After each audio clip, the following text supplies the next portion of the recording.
Alrighty, good Saturday morning, everybody.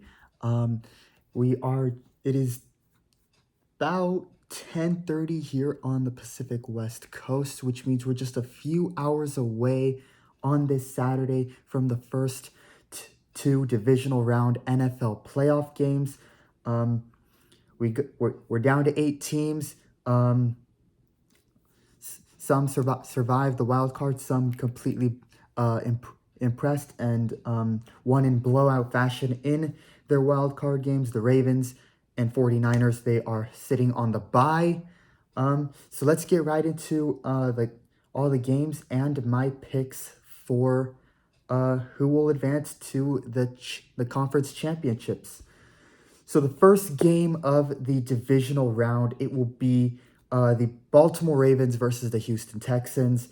This is a very interesting matchup. The Ravens, they're the number one team. They're sitting on a bye.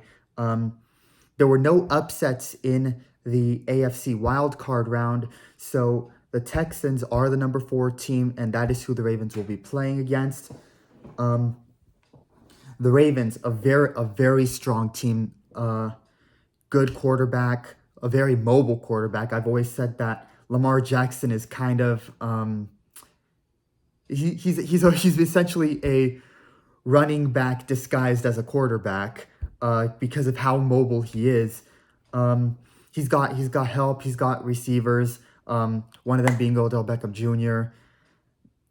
And just an amazing defense that the Ravens do have. They can really shut down anything offensively for the opposing team. I mean, that defense is just suffocating. The Texans made it to the divisional round on a little bit of house money to an extent. They have a first year coach in D'Amico Ryans, who was the former defensive coordinator for the 49ers. CJ Stroud, as a rookie, has been playing some amazing football. In the wild card round against the Browns, CJ Stroud, he was 16 for 21, 274 yards, 3 touchdowns. The defense was amazing for the Texans in that game, and in that game showed that they are potentially underrated and underestimated. I had the Browns advancing and winning against the Texans. I thought the Texans would go one and done. Yeah, I was atrocious in my pick for that game because the final score was 45-14 in favor of the Texans. And the offense just got completely shut down by the Texans defense. Joe Flacco in that game, he was 34 for 46, 307 yards, but only 1 touchdown and 2 really bad interceptions, one of them being a pick six. I think this could be potentially a low-scoring divisional game just because the two defenses are really good. They're playing some really great football. And if it isn't a very low-scoring battle between the two defenses, I do think it will be a shootout between the two quarterbacks. While I do think the Texans are a great team and it's amazing what they have done so far with a new coach and a rookie quarterback, I am going to give this one to the Ravens. I do think the Ravens will, as the number 1 team, win and advance. I think they just look like a much more complete team. They have a more experienced quarterback. And I think those concerns about Lamar Jackson potentially choking in the playoffs, I don't think that happens in this game just because they are the better team. Then we got the second game of Saturday, the second game of the divisional playoffs, a night game in the Bay Area. We got the Green Bay Packers taking on the San Francisco 49ers, my beloved 49ers. They are the number 1 team. They are on a bye. They got an extra week of rest because against their game against the Rams, they did play a lot of their reserve players, and the team has gotten very healthy. They've rested up. They've been ready. Kyle Shanahan said essentially that during essentially near the end of the second quarter, near the halftime, they were the game of the Packers versus the Cowboys. They were essentially beginning preparations and plans to play the Packers. This will be a very interesting matchup. Historically, the 49ers have had the Packers' number, especially Kyle Shanahan. He's always had Matt LaFleur's number in terms of the coaching battle. Both quarterbacks, it'll be a matchup, Brock Purdy for the 49ers, Jordan Love for the Packers. Both quarterbacks have been playing incredible football.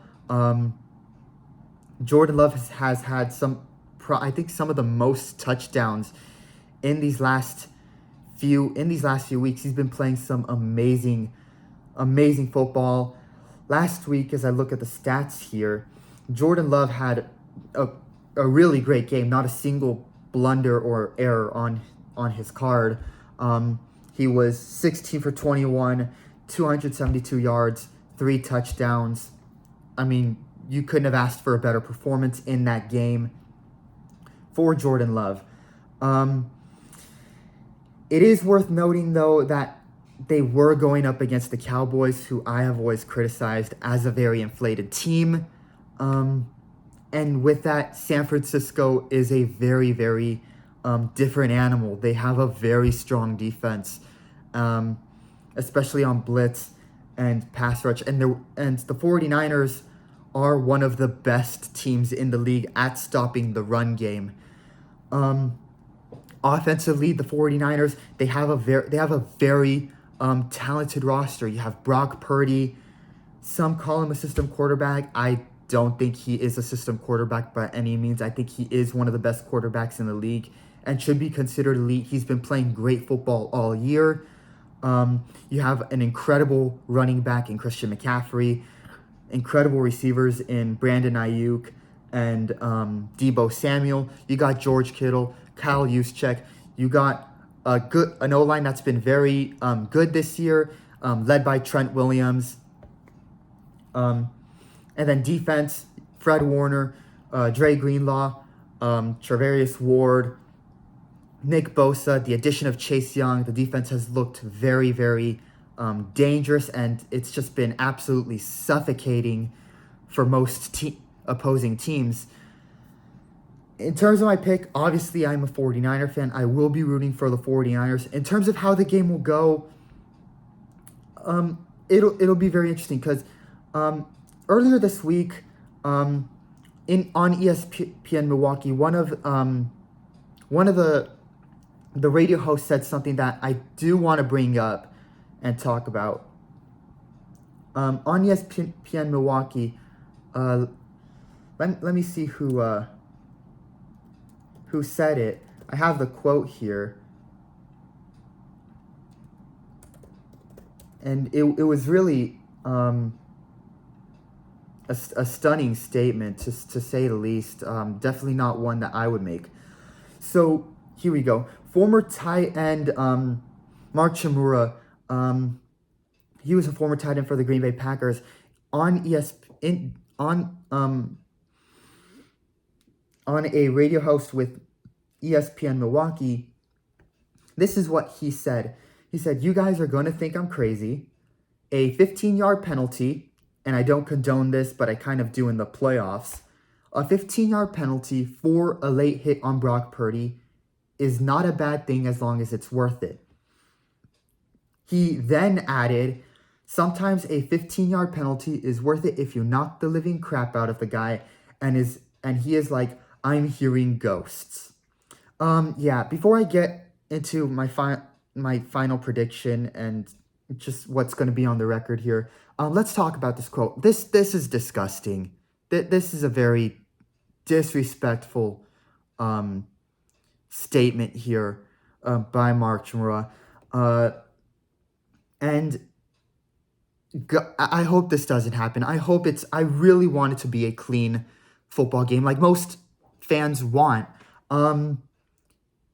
If this is the atmosphere that the Packers fans are having right now, if this is the attitude they have, and the mentality entering this game. And should they try to do this, if there's a blatant late hit penalty or dirty hit on Brock Purdy, which will rightfully be a flag, and he ends up having to come out of the game,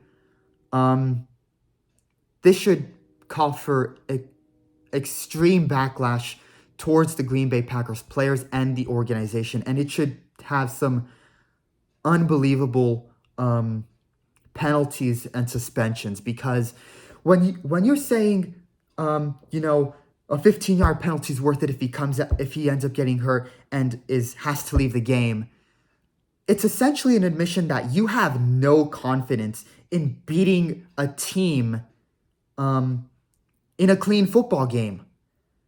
Like, they're walking into Levi Stadium going, "Attention, everybody!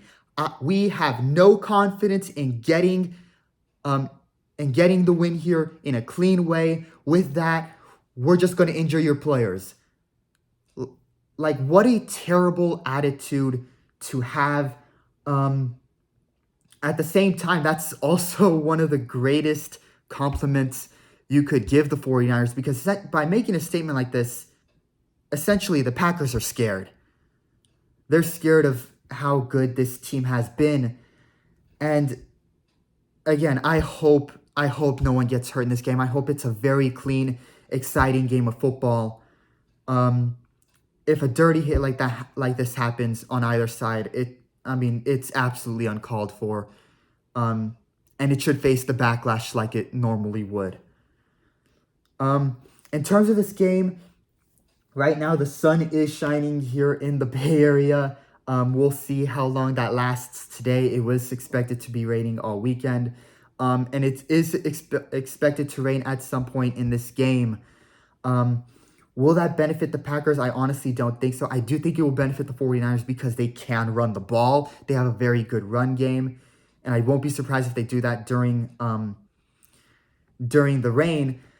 I do think the 49ers will walk out with the win. I think the Packers, it's been a great run. The youngest team in the league, playing on house money with a new quarterback. Well, I do think they will have moments where they look competitive, and I think they will score a couple touchdowns in the game, maybe a field goal. I do think the 49ers will, at the end, get the win here. They are the more complete team. They're the stronger team. And frankly, with calls for injuring Brock Purdy, it looks like the Green Bay Packers are lacking that confidence and are essentially playing afraid, which is not good for the Packers and entering this game, and I think it will be their undoing. The third game, the first game on Sunday, we got the Tampa Bay Buccaneers versus the Detroit Lions in Detroit.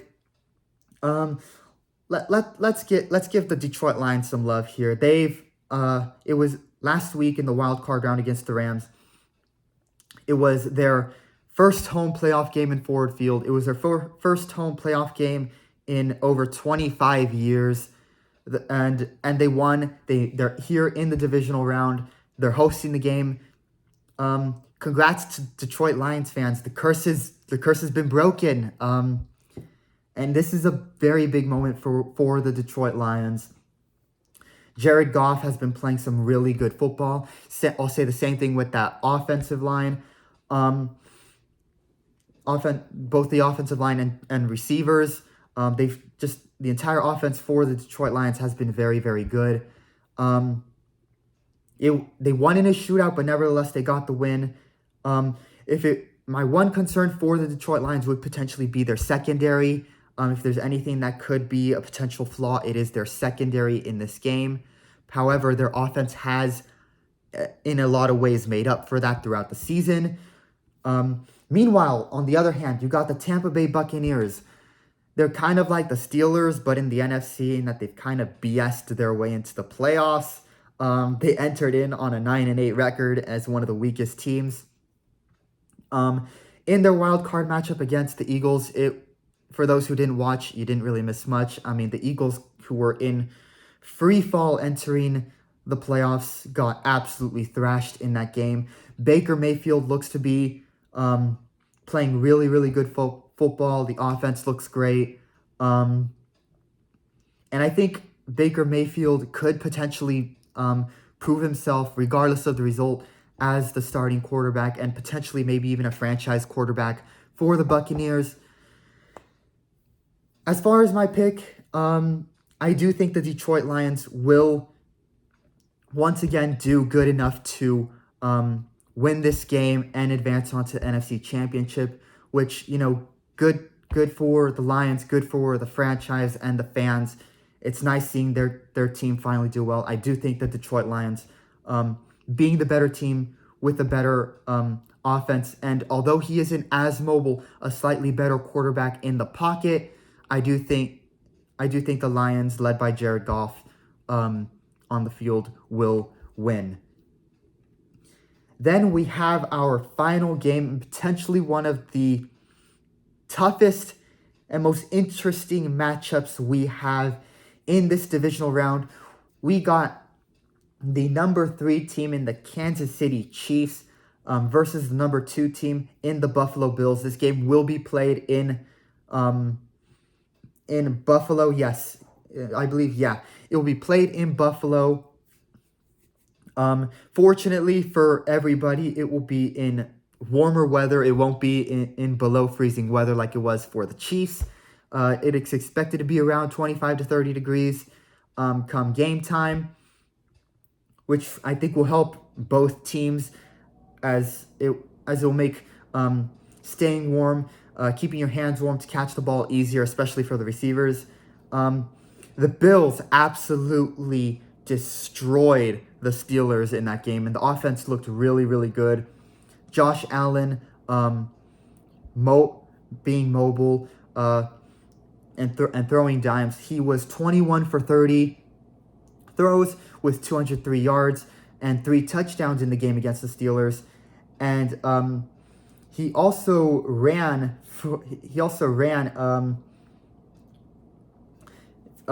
like a 50-yard touchdown. He had an opening and just decided to run the ball himself all the way to the end zone. Josh Allen is a very mobile quarterback, a very elite quarterback, and they have the Buffalo Bills have a potential elite roster and are kind of one of the teams that I think nobody really wants to play in terms of the Bills. Meanwhile, the Chiefs also, they destroyed the Miami Dolphins in that frigid game. Patrick Mahomes, 23 for 41, 262 yards, and a touchdown in that game. 26-7 was the final score. However, one of the big flaws for the Kansas City Chiefs is on their offense, in their receivers, and their ability, or lack thereof, inability to catch and hold on to the ball. That has been a problem all year long. And usually in the NFL, any team's flaws become very clear and get exacerbated in the playoffs, and I think this will be the case for the Chiefs in this game. I think their poor receivers and their poor ability to catch the ball will be, unfortunately, the Chiefs' undoing. I do have the Bills walking away with the win and going into the AFC Championship game. Not by much, but it will be clear that the Chiefs were not and are not the same team as they were last year. So with that, I just to summarize, I have the Ravens beating the Texans. The number 1 team will advance and host the AFC Championship game. I also will say the same thing for the 49ers. I think both number 1 teams advanced and will be hosting the conference championship games. And then I think the Bills will be the Ravens' opponent in the AFC Championship, and I think the Lions will be taking on the 49ers in Levi's Stadium in the Bay Area for the NFC Championship game. Let me know what you guys think. And also put some likes, subscribe, show the channel some love so that it can grow. And also put your thoughts and opinions in the comments below. I haven't gotten any comments from anybody. Who do you think's gonna win? Who's your favorite team? Who's gonna go all the way? Who's gonna perform better than expected? Who's gonna underperform? Put that all in the comments below. And also, if you want me to do more Spanish videos for sports and for the NFL, definitely let me know in the comments. Your feedback will help grow this channel. Thank you so much, and I will see you in the next one. Thank you for watching.